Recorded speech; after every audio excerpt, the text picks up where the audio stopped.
Welcome back to the second half of servicing the steering on a Penguin. Here we see all the components that were removed, well, pretty well all the components that were removed from the steering assembly of the Penguin.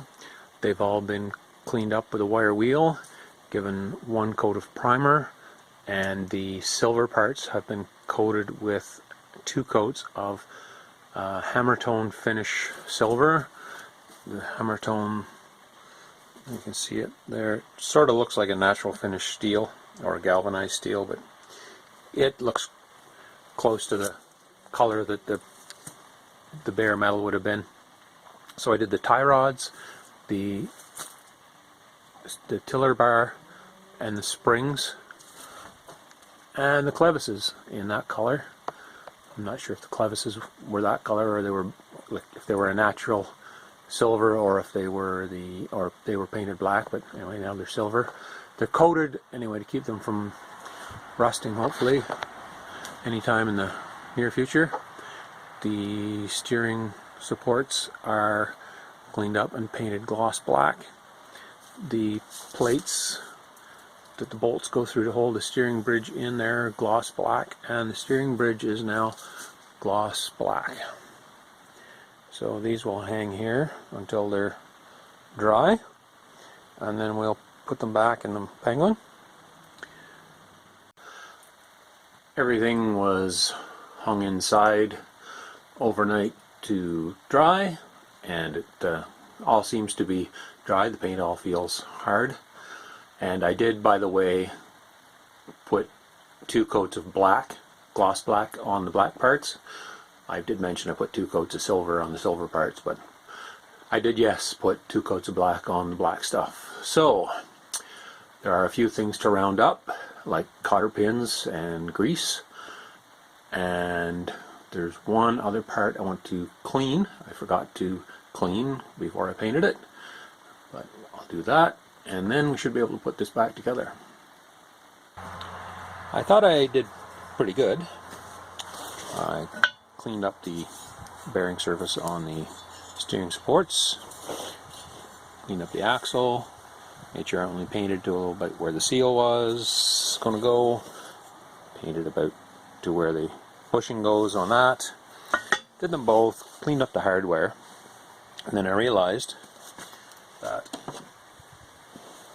although I did clean up the pin on the tiller arm, the tiller bar, I didn't clean up the inside of the bushing that it goes into. Now, it does fit a lot better, but I think it could fit even better than it does now. So, oh, I scratched that. So,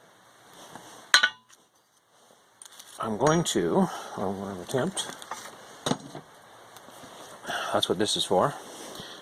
I've got a bar here, which is a little longer than I need for this, but I've cut a slot in the end of the bar and put some abrasive paper in it. And I'm going to curl the abrasive paper up,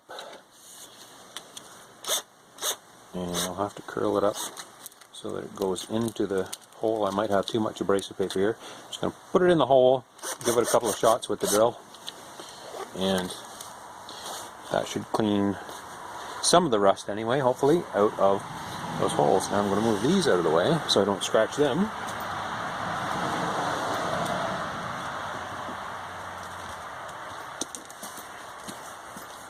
And we'll see if I can do this live. So I want to curl this so it goes in there and doesn't bind up. And that is going that way. This abrasive cloth, I guess, not paper. It's a little heavier than it needs to be.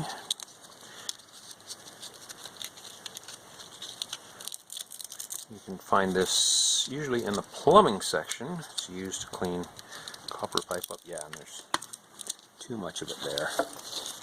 So I'll take part of the flap away. It won't be doing any actual cleaning.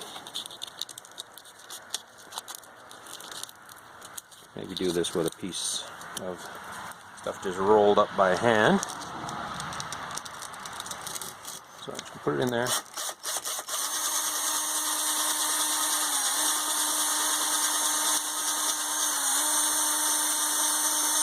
Run it for a bit.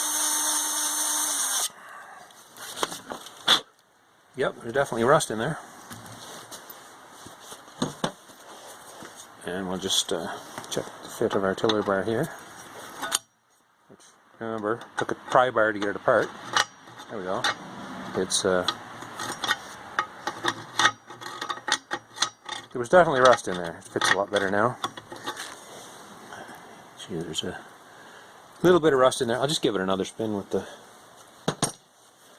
my little swab here.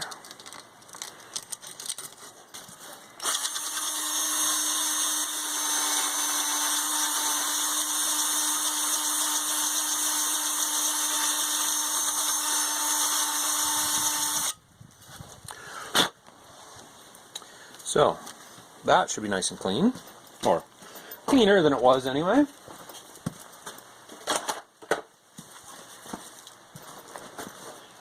And while I was at it, while I was getting this stuff out, I realized I got paint in the holes in the clevis pin where the clevis where the pins were going to go. So I took my pen knife and just scraped the paint out of there.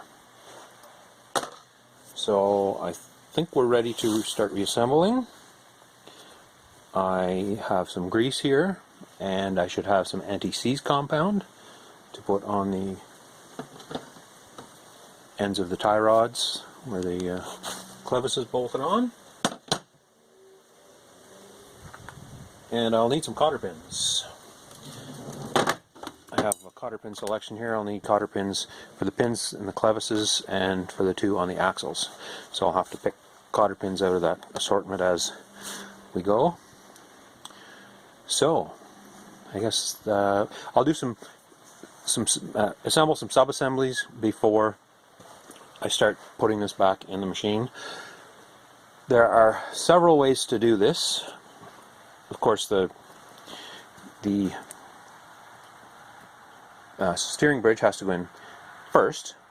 Now I have to be careful as I put it in because the supports for the front hitch are in the way, and I just have to be careful of them. But those have to go in. The bridge has to go in, and with the bridge, these plates have to go in. It's the hardware that holds the bridge in, goes through those. And then the steering supports go in, and the steering supports go in, and the steering supports go into the steering bridge, the ends of the steering bridge, and the steering arms have to be threaded in. And I took the steering arms out of the Penguin with the tie rods threaded to them.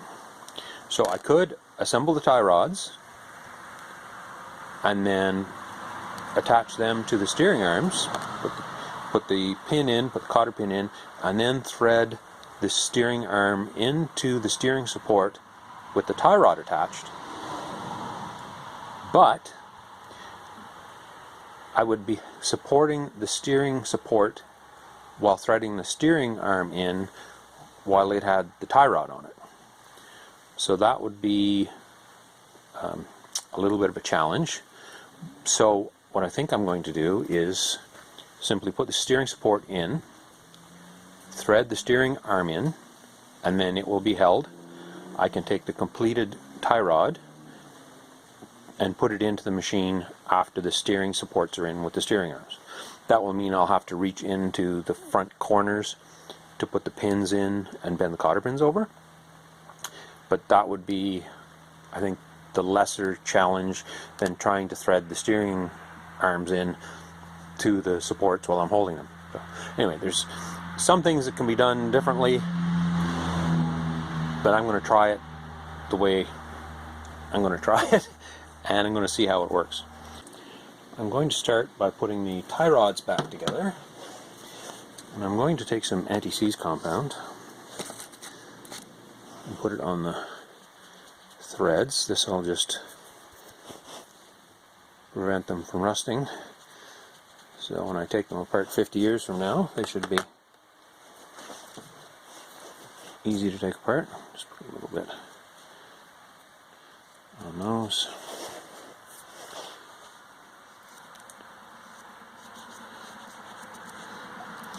And I did measure the length of the tie rods,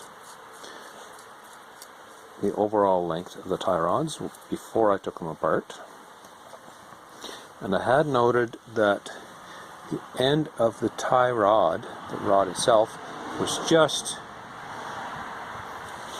visible through the clevis, the hole in the clevis. So I'll put them on, the clevis is on, about where I think they should go, on both tie rods. And I didn't actually, I did, sorry. I was going to say I didn't clean up the threads, but then I remembered that I did. I took the wire wheel and just cleaned the threads up a bit. They weren't actually very dirty, and the clevises came off of them quite well. To say there was as much rust in the front of the machine as there was. I'm going to take 2 1/2-inch wrenches, put one through the clevis, and use the other one to tighten the jam nut.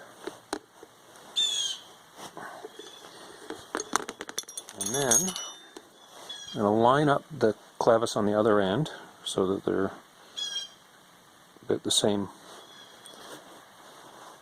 plane, so that if I drop the pins down through, they would both be straight. And this clevis is supposed to be 11 5/16 overall, and it is quite a bit longer.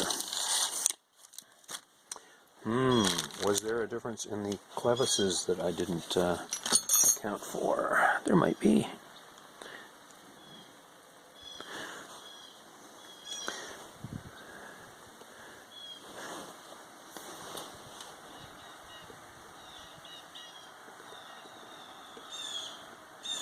Well, the clevises all appear to be the same. That does say 11 5/16, and that is more like 11 13/16. I'll just leave that one for the moment. Thread this one together and see what we end up with it. So that one's on. I'll just tighten the jam nut. Looks like the rod is in the clevis about the right distance.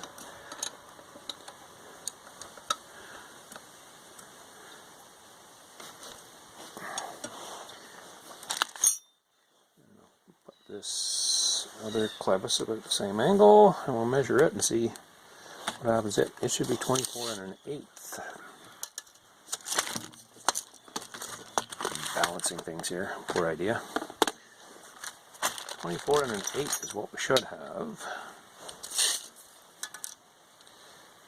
And we have 24 1/8. So this one's fine. So the other one shouldn't be out that much. Sorry, I suffered a little camera issue there. So what I've decided to do is just leave one clevis on each tie rod with a lock nut tight, and I will put that on the steering arm, since it's going to be up in the corner and a little harder to reach. And I should have enough room and threads to adjust this as required, so that the clevises are aligned, and so the front wheels are lined up and the steering is straight. The steering yoke is straight as well. So we'll round up some grease and move to the Penguin and start putting this back into the machine. So, and I say so a lot. We're inside the Penguin, and we're going to put the steering bridge in. So we need to put it in on top of the inner fenders, or inner wheel houses. I don't want to tangle it up in all the cables and wiring that's here.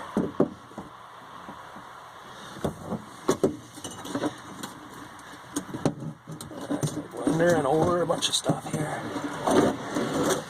But I'll first set it in to place, and as mentioned, sorry about the view of the back of my head, I have the front trailer hitch to work around. So we'll set the steering bridge roughly in place, and I'm going to take 2 bolts on each side. Now, the bolts are supposed to go in from the bottom up, but I'm going to put 2 in, since we're trying to line up the steering support and the plate underneath and holes in the body, and in my case the supports for the front trailer hitch. I'm dropping bolts down, or I'm attempting to drop the bolts down from above so that I can use them to hold the plate on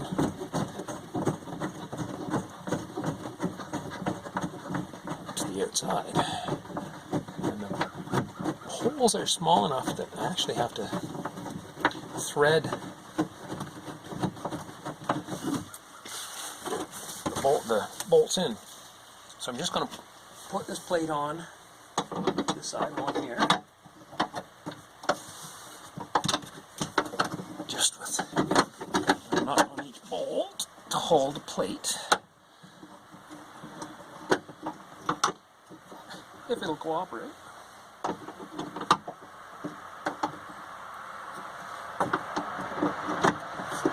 I'll put the plate on correctly. So I'm just putting stuff on here very loosely, and I'm sorry, I realize you may not be able to see exactly what I'm doing, but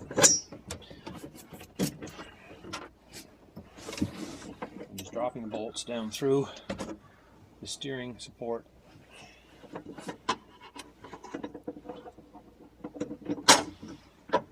and putting a nut on each one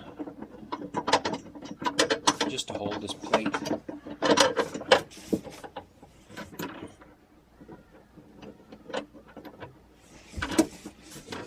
So I can be pretty sure that everything's lined up before I start to install the other bolts. Well, that bolt really doesn't want to do the hole in the support for that trailer hitch must be perfectly sized. So I'm going to have to actually put below.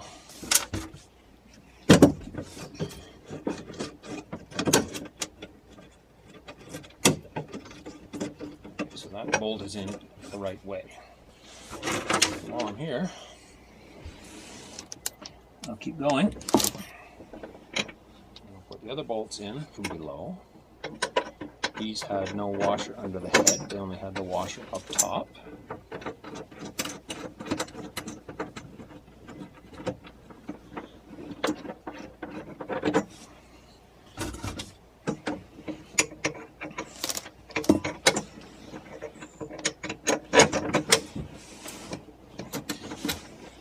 Bolt, washer, nut, and I'm reusing the old hardware, original hardware. The bolts and washers are easy enough to replace. Nuts are a little bit unusual. They're a split style lock nut, and I think they'll be fine. They'll definitely be original to the machine.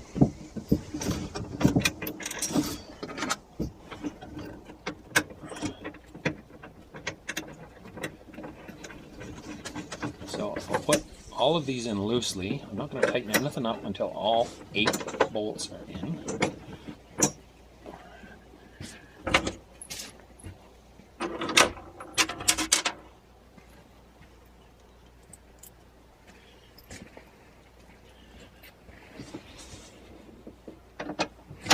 Okay, so there's one on that side.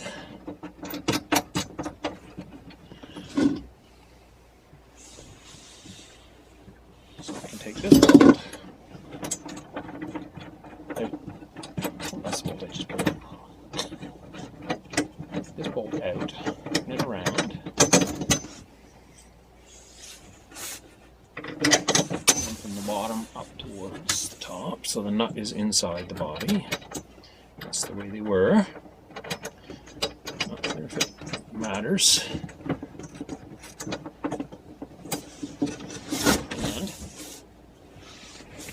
And I seem to have misplaced a bolt.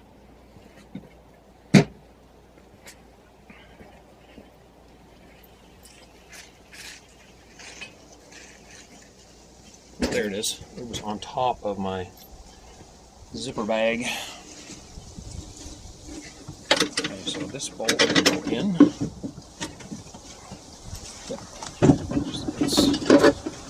We'll reach around the tower on the steering support.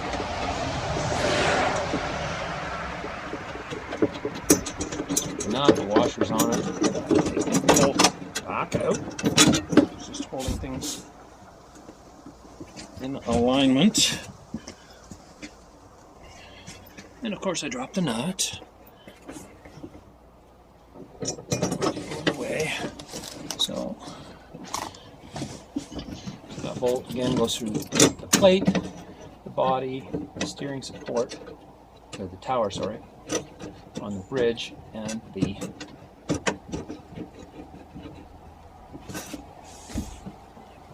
support for the trailer hitch.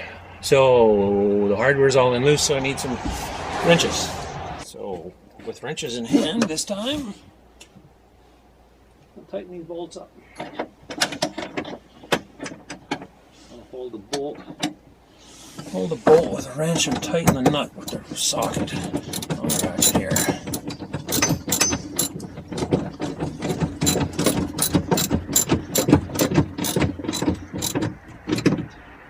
Tighten one really tight until they're all fairly snug. So I'll just, that one started tight.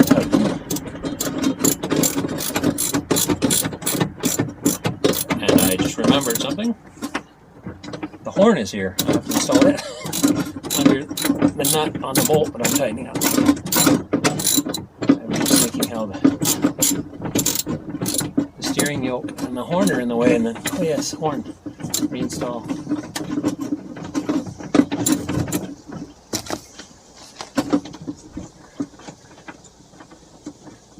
Take the nut and washer back off.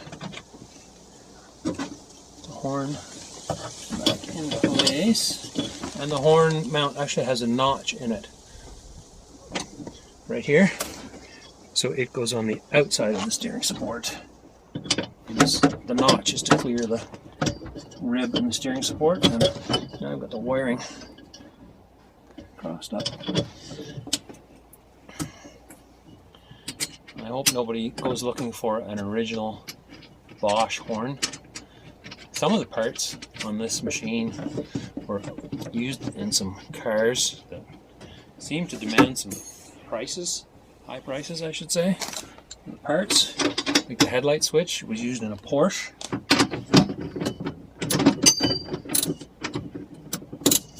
And on eBay, the price of some of the parts are just silly.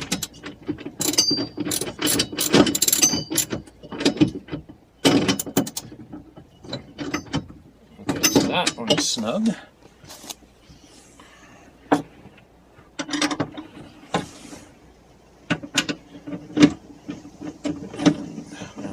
Wrench squarely on the one on the corner where the bracket for the front hitch is, and I think I'll tighten the 4 on this side up tight before I go to the other side. I think there's enough distance between the two that any flex because of unequal tightening shouldn't disturb anything.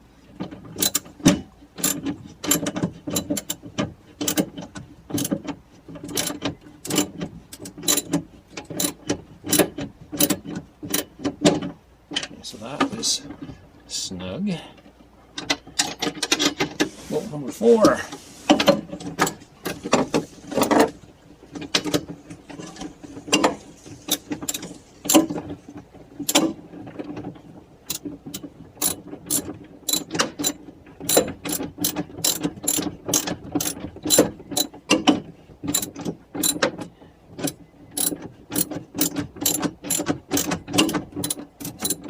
Probably do this with an air ratchet, but I find they're good for really smashing your fingers against stuff, especially when you're working in tight quarters. And then when you tighten stuff with them, you don't know how tight it is, so you use a regular ratchet anyway, or just a pair of wrenches. And this socket doesn't want to stay on the bolt. There it is.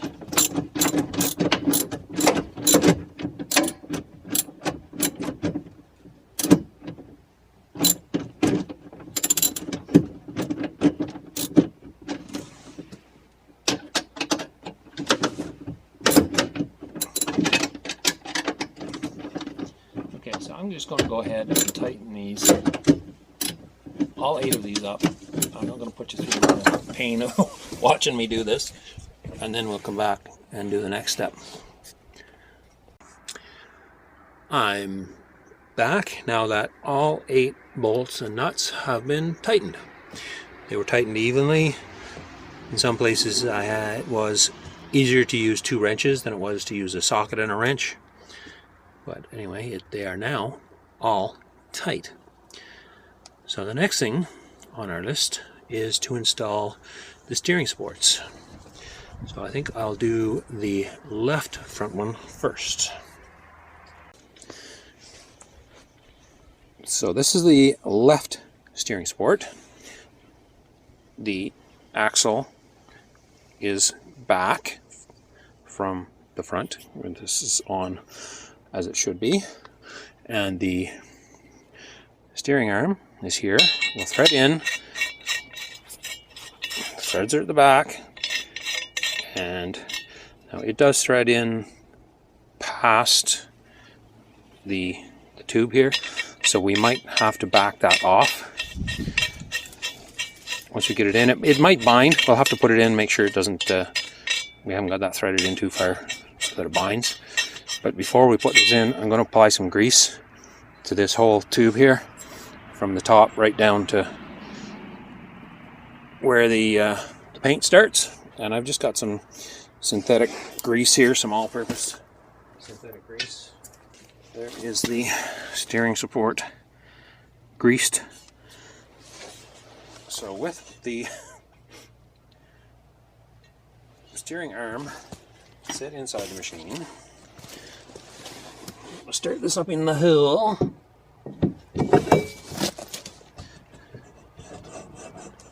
Go up in the hole. Then I'm going to turn it towards the center of the Pengor. And I'm inside here with my other hand. There, I've got the steering arm in, and thread it until it feels like it wants to stop. Yeah, and that's binding. I'm going to back it out let's see. If I thread it in until it binds, it's not lined up, so I can put the tie rod on. So if I back it out a half turn beyond what it needs to line up, there. So that's in, and it's not binding. The steering arm is inside here. Okay, so we'll go to the other side. I'll just move the camera around here. Steering support is greased from the paint up. And although it looks like I've greased it with Vaseline here, I've got a synthetic all-purpose grease that's clear that I use. And again, this is the right side. And when we look at the axle is towards the rear. Start it up in the hole.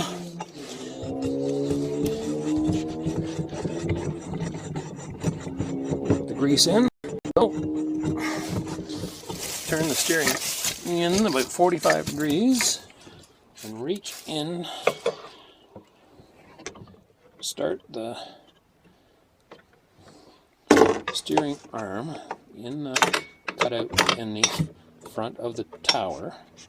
We should be able to feel the hole in the steering support here. I got that all the way in. I do believe so. Something's not cooperating here.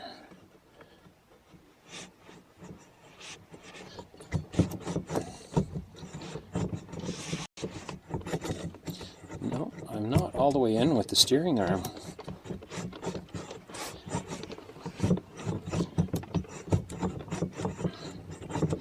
Something is not letting it go in.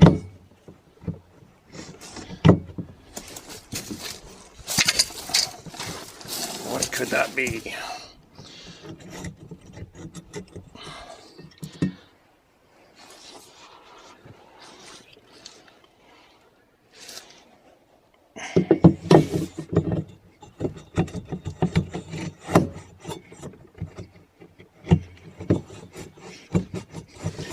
Might have to loosen bolts off here. Yeah, the steering support does not want to go back up in.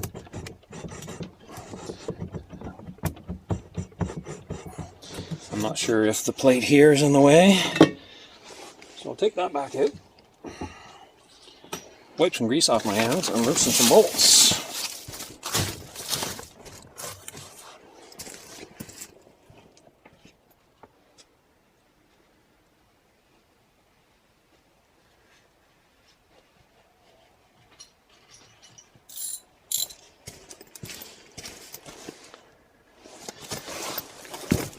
There may be just enough slop in the holes on this plate that the plate has slid over and is interfering with the steering support as it goes in. The shoulder on the steering support that's supposed to go up in and hit the bushing is hitting against the plate. So I'll just loosen all 4 bolts off here. It'll mean I'll have to tighten them back up once the steering support is in, but if that's the way this is going to be, that's the way I'll do it.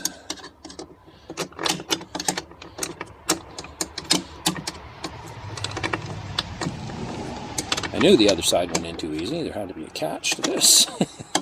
Oh well. It was all together, so it should go back together. I have the steering bridge in the right way around. The pins are towards the front and the bushing for the yoke is on the driver's side. So I don't think that's backwards. This wrench doesn't want to go on this bolt.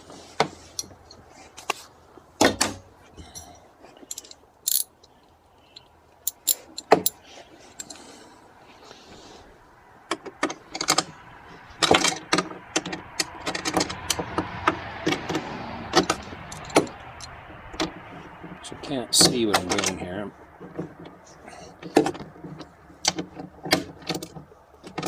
The nut is inside and the bolt is sticking out the bottom. I'll just loosen these off a bit so that that plate can move a little if it wants. I seem to recall having a similar problem with an engine.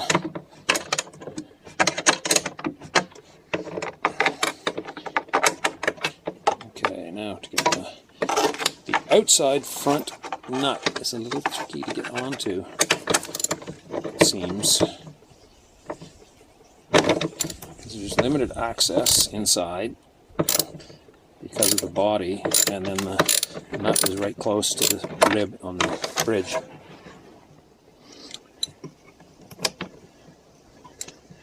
Just loosen that a little more so it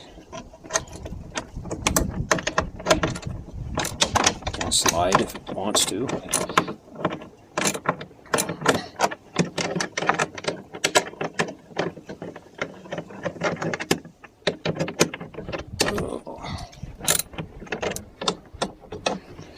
Well, we'll see if that made the difference. steering support, greasy steering support. Oh, there we go.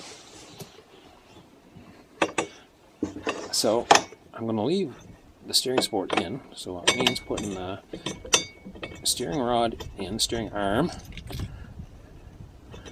and threading it in with my other hand inside the body where I can't see what I'm doing, but I can feel what I'm doing. My hand full of grease.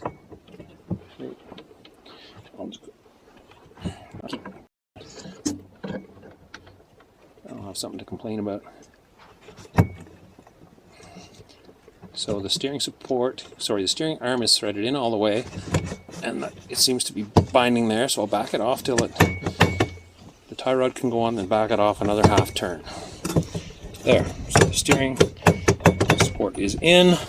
Now we'll have to tighten those 4 bolts back up.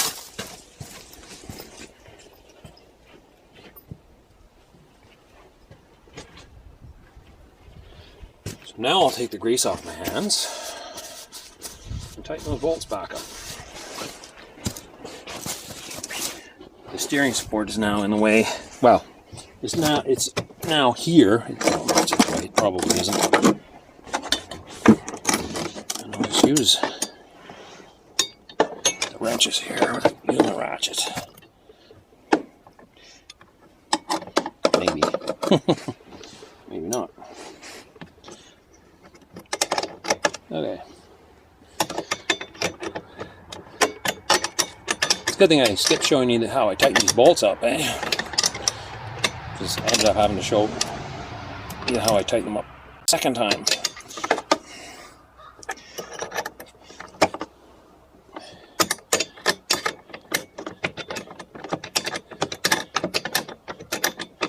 Now I suppose we could put the wheels on while we're outside here, but I'll leave them off so we're not wrestling them while we're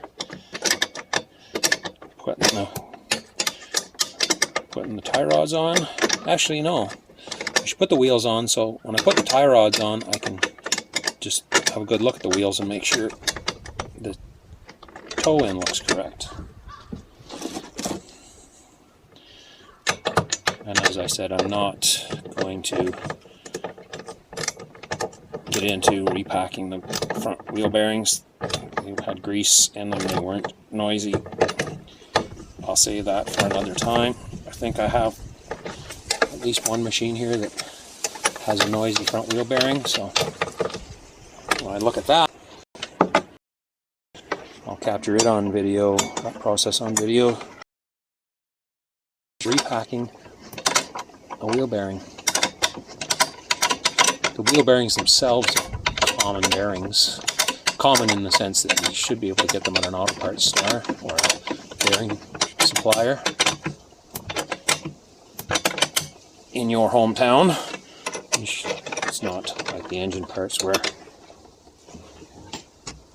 you have to go to a specialized dealer. These wrenches are really heavy. I seem to be dropping them a lot.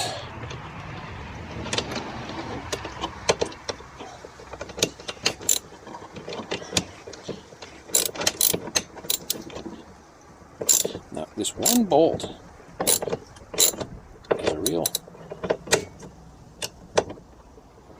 interesting one to tighten. Anyway, the bolt's not bad. It's the nut inside that's hard to hold on to. So, anyway, shouldn't be using deep socket here. Anyway, that is tight. Again, make sure this one's tight. It's the one that goes through the trailer hitch support. That one's tight.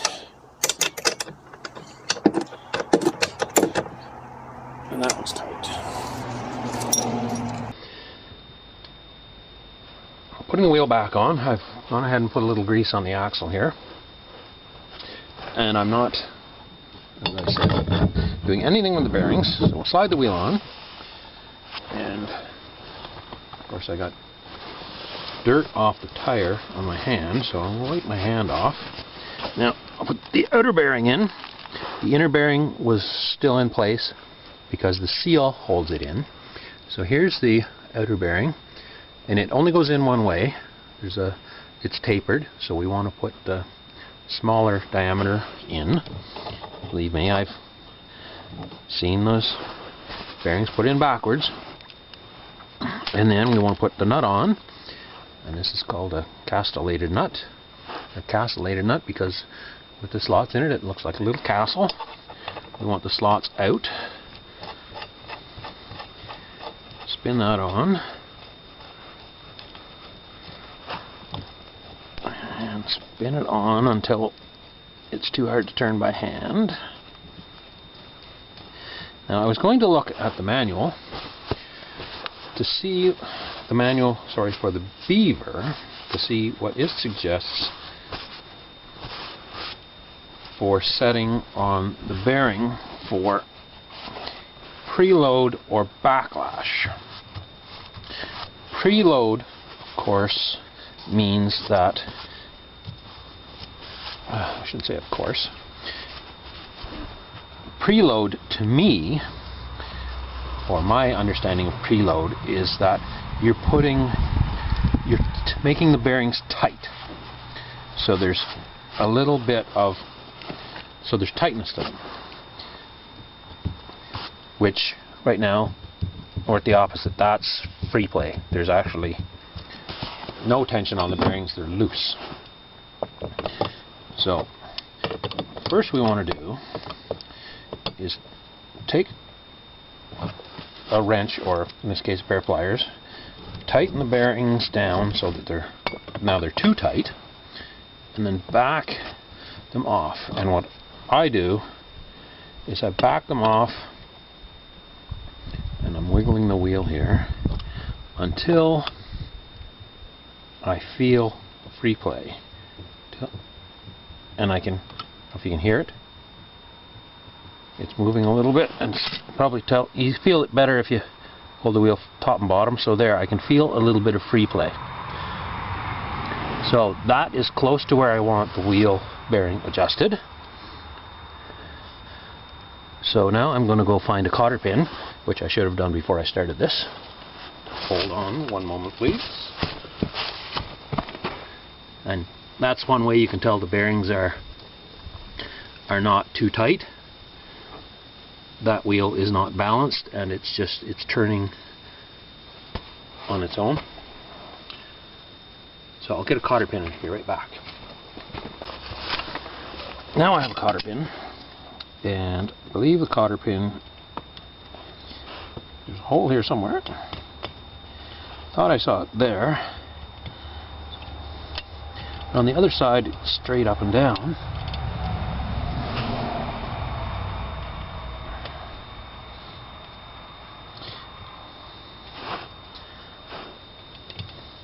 This would have been a good thing to check before I covered it with all this grease.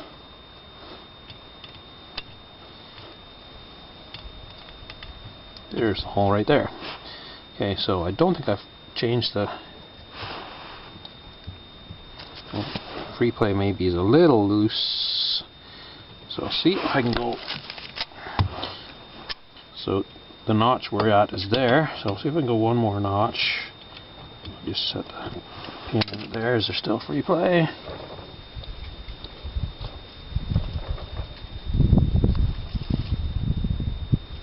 The wheel is still very easy to turn, and there is free play, so I'm going to put the cotter pin in there. And the way I'm going to put it in, I'm going to turn the head of it and turn it so that the longer leg of the cotter pin is out. Pull the longer leg of the cotter pin up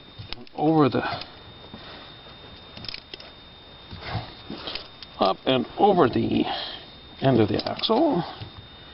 The pliers here. The screwdriver. Actually, yes.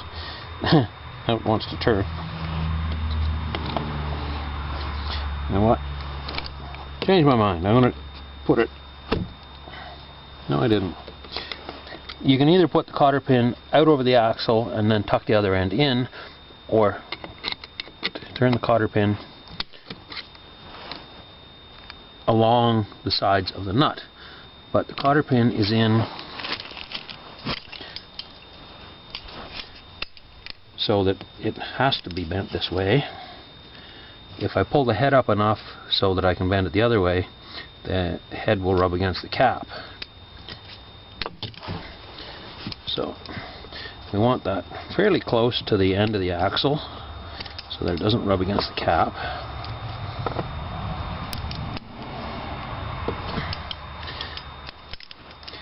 And now if I bend that in, it's going to rub against the bearing or the hub, so I'm going to bend it up and out too.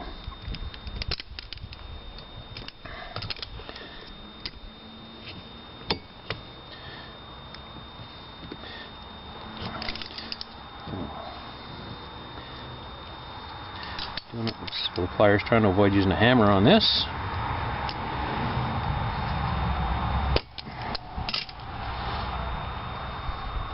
Now, the bearing, the dust cap does have some grease still in it. Now I need to get a hammer. I want to get a rubber hammer to put that cap on so I don't bend it. I've got my dead blow hammer here. Just tap the cap on.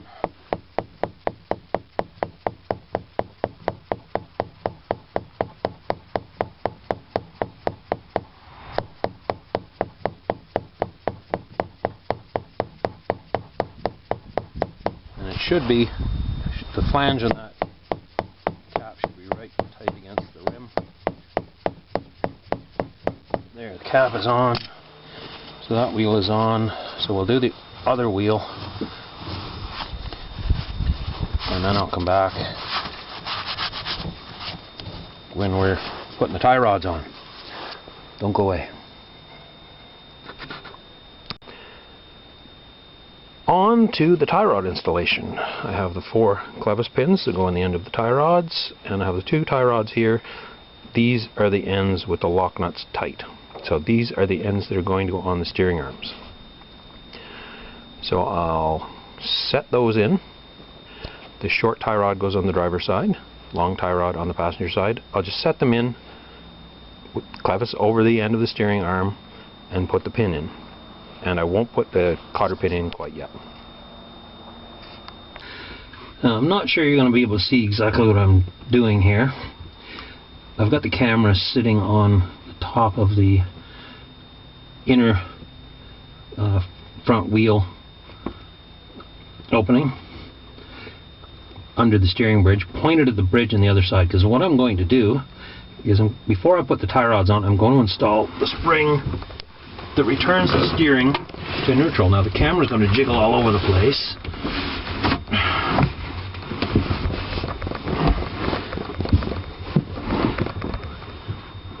So what I'm going to do is take the spring, put the long end of it on the steering arm, and then I have to put the small end of it up on the pin that's there. And I have to stretch the pin, the spring, to do that. And that I might not be able to do with my bare hands. I might not be able to show you this. So what I think I'm going to have to do,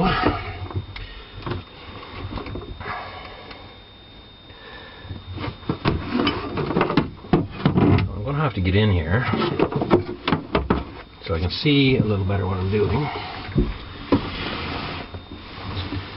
And that's going to be interesting to do. I think I'm going to have to lay in here and lay upside down.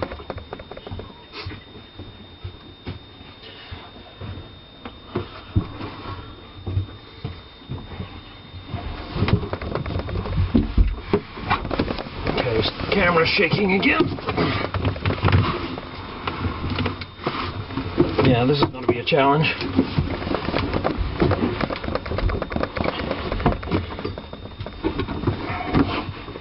So that spring has to be stretched quite a bit to get on that pin.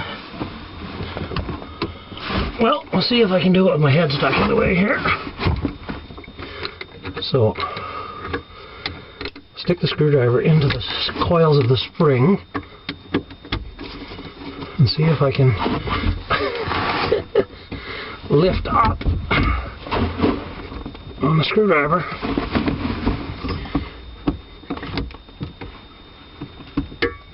Put the end of the spring over the pin. Of course, working with something under tension. And I can't see what I'm doing very well. Of course, this steering is pointed the wrong direction. It's going to increase the amount of bolt there. I actually did it. I hope you can see from my head, but I used the end of the screwdriver stuck in the spring, the coil of the spring, and just lifted up and guided the end of the spring onto the pin. So that's how it was done, and you can see it actually didn't take that long once I got my head stuck underneath. And I don't know if you can see that, but the steering does return more or less to center. So now I'm just going to do the other one without the camera on. Sorry, I'm shaking the camera again. And then we'll come back and put the tie rods on.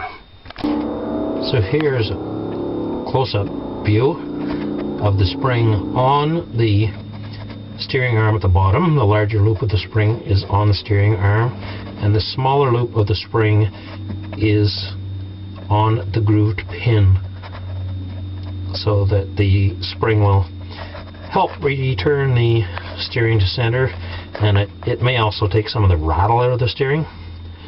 But anyway, that spring is on. And here is proof that the other spring is on the passenger side. And the spring actually didn't go on too bad, but I thought I was going to have to get my phone and call for help, because I was laying on my back on the seat with my head under the dash, and I was wondering how I was going to get back out. But anyway, I wiggled out. All is good. So now we're on to the tie rod installation. So there are the inboard ends of the tie rods, the tie rod ends that are going to hook to the tiller arm. So the tie rods are on the steering arms with the pins in them. I haven't put the cotter pins in. I'll do that now. That's going to be another head under the dash crawling around kind of thing. So I'll just put the cotter pins in those, and then we'll come back, and I guess installing the yoke is the next thing. Maybe you can see it there. The cotter pin is in and bent over, and I've done that to both tie rods. So now we're ready to put, sorry, I said the yoke back in, we're ready to put the tiller bar back in. The tiller arm, the tiller bar is ready to go back in. I've greased the pivot pin. I have the nut and the washer here for it, my 15/16 wrench, and the two pins that go through the clevis pins on the end of the tie rod are here and greased, and the clevis pins for the outer end of the tie rods were also greased before they were installed. So now we'll put the tiller bar back in. Unfortunately, with my camera set up, I'm not sure you're going to be able to see exactly what I'm doing, but quite simply, I'm just going to take the tiller bar, I greased the pin, put it up in the bushing, and actually I'm going to take some of the grease that's going to get pushed off of that and put it in the top of the bushing. So the tiller bar up in the sleeve, the washer and the nut on.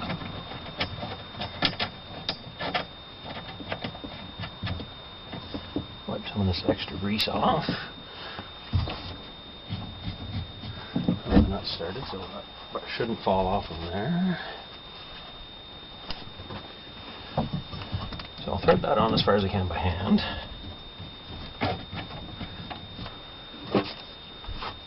I'm going to tighten it down with the wrench.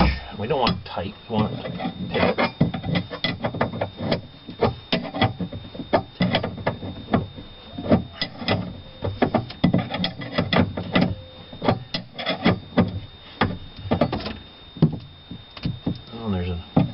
Almost an 1/8 of an inch of play up and down in it there, so go a little further if Okay, maybe what I'll do is I'll tighten it down until it's tight.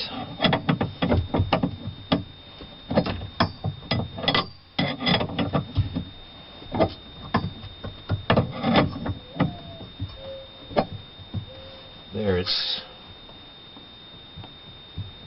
I don't feel any up and down movement in it. The side to side is nice and easy. So we'll get this wrench out of the way. And we'll hook the tie rods up to the passenger one. First, just put the tie rod end on the end of the tiller bar with a pin through it, and do the same on the short side, the driver's side here. Now the clevises are still loose.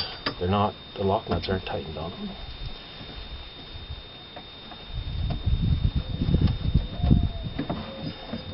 So we want to check to make sure I've got the length of the tie rods right.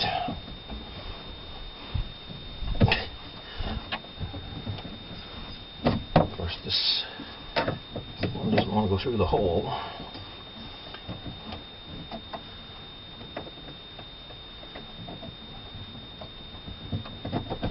Okay, so the pins are just in the hole, and wow, that steering's nice and loose.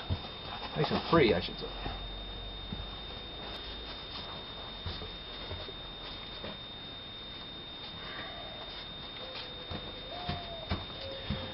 Now, well, I'll just have a look at the toe in or out.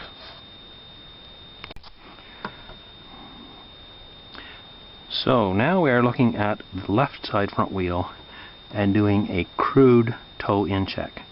So if I sight down the tire, right now I can see the sidewall closest to me and the sidewall furthest away from me. And if I move over until the sidewall behind me, the sidewall at the back just disappears, and I look behind, I can just barely see the side of the rear tire. Now if we do that on this side, the passenger side, so excuse the junk in the background there. So if I come out till I can see both sidewalls, let me put the viewfinder about where my eye is here, about there. I'm looking over the camera, so if I move in until the rear sidewall on the front tire disappears, I can see more of the back tire. So this tire is not pointed in as much at the front as the other one is. So I need to shorten the tie rod on this side to bring this tire in. I think I've actually got a little toe out. If I stand up and look down, this tire looks like it's turning to the right a little bit, where the front tire looks like maybe it's exactly straight ahead. So I'm going to turn this tire in a little bit at the front. Maybe I'll leave the camera right there, and I'll just make that adjustment. So I'm going to take the pin back out of the tire rod. Actually, I'll loosen the nut off it first.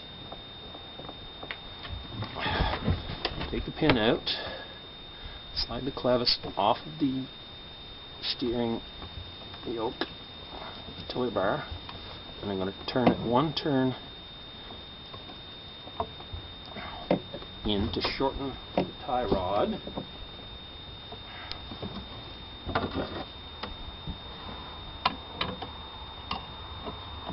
the pin back in.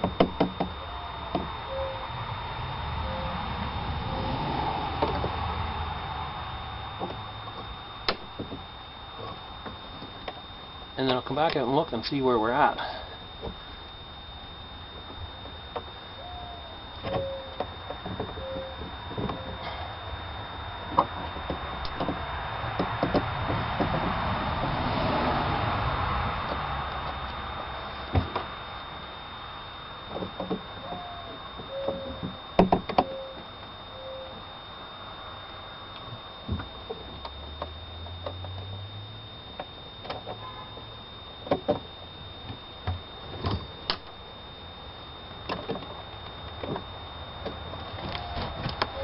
pin is back in, the tie rod end. I'll just make sure that this side, the driver's side, is pointed where it was. There, I put the driver's side back where it was.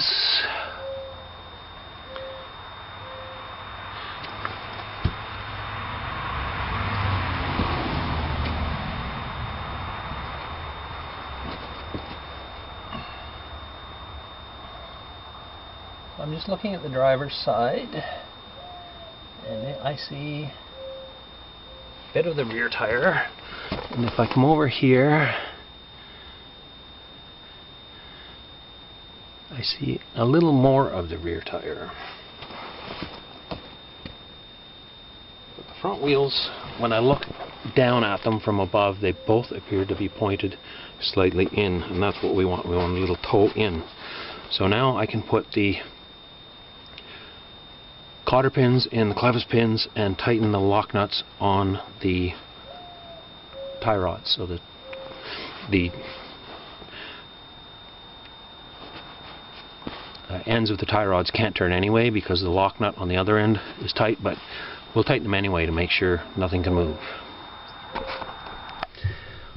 So I'm not sure if you can see in the darkness underneath the dash here, but the cotter pins are in the clevis pins and the ends of the tie rods, and you can believe me when I say I've got the lock nuts tight on the tie rod ends. Now before I put the steering yoke on here, I'm going to tape this wiring. If you can see it there, the wiring should be taped back up to the steering bridge the way it was when we started. So I'm just going to take some electrical tape, cut it neatly, and apply it about the same way it was when we started. So a little electrical tape, pair of scissors so that I can cut the ends nice and neat, and that black tape on the steering bridge. I don't even think you can see the tape. Nice and neat. So that should secure the wires. So now we'll put our steering yoke back on our tiller bar here so we can go for a ride. So now we are putting our steering yoke back in, and I've forgotten the socket to tighten this bolt on with. Let's bolt up with. Prepare our screwdriver. So we have the bolt nut that held the steering yoke on the tiller bar here. I cleaned the nut up a little bit. And we have our screwdriver and socket. And we'll take the tiller and turn it over. And I'm going to take some oil. We did put oil on, actually no, this isn't the one we put the oil on, the throttle cable of. That was the yellow Penguin.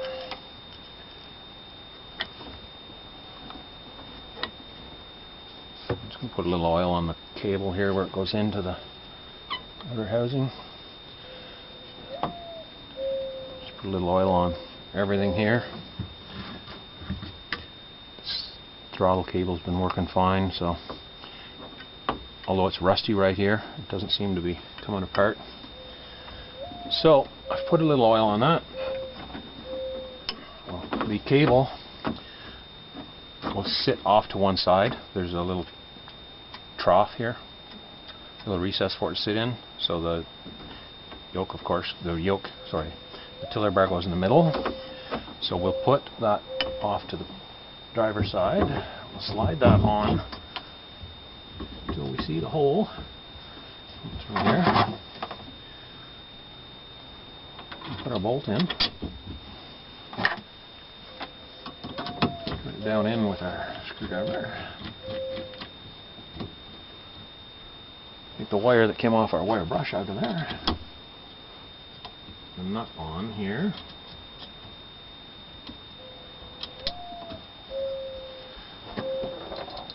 Sure our ratchet's turned the right way.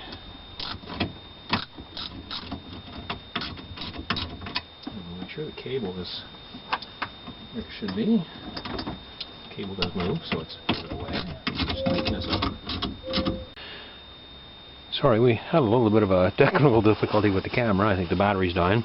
So I simply put the screw back in, put the knot on and tightened it. So the throttle does not appear to be jamming. The steering, nice and easy to turn now. It's about the right amount of effort. I'm sure everything's been cleaned of rust and greased, and as a bonus it's been painted, the parts that were a little corroded.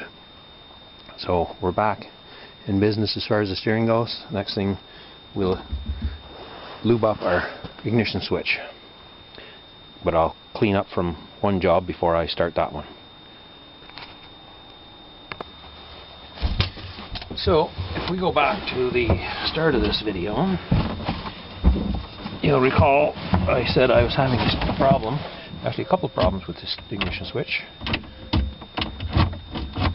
At that point in time, the key wasn't going in and out very easily, and it sticks in the start reverse position.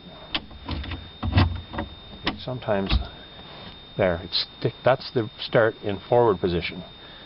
That is the run position. So the key doesn't return as it should. So first thing I'm going to do is use some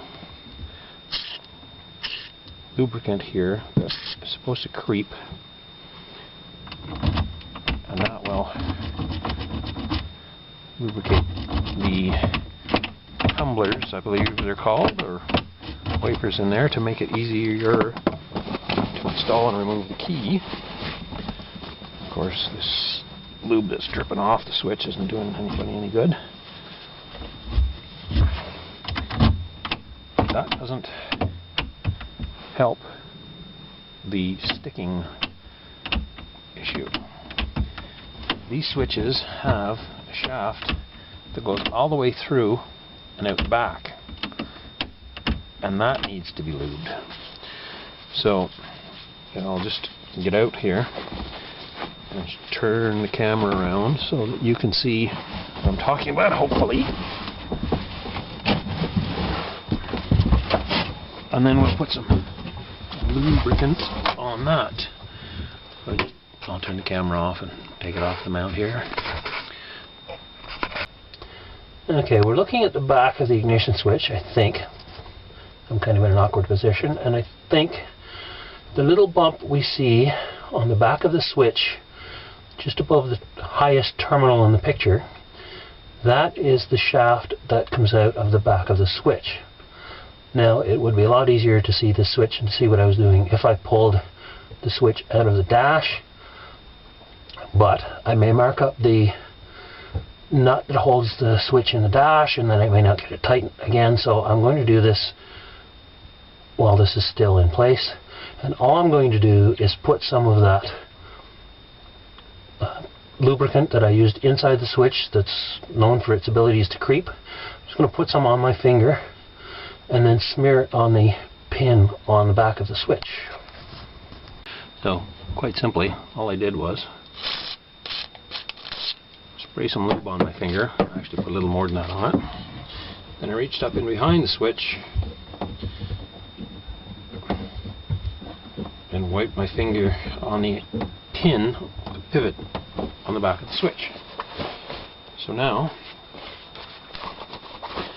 if we turn the key, actually the key's off, turn the key to the start position forward and release it. Oh, it's still sticking a little bit there, but I think it's better. Still sticking to the start, sticking in the start position in reverse. But I'm going to let that lube soak in. Of course, reverse doesn't get used as much as forward. I just have to remember in this Penguin to make sure that the switch returns to the on position after I start it in reverse. So that's lubricated, and we'll let that sit and see if it works in. If it doesn't work in, I'll have to pull the switch down and see how I'm going to get lube into the switch. But for now, that's what I'm going to do.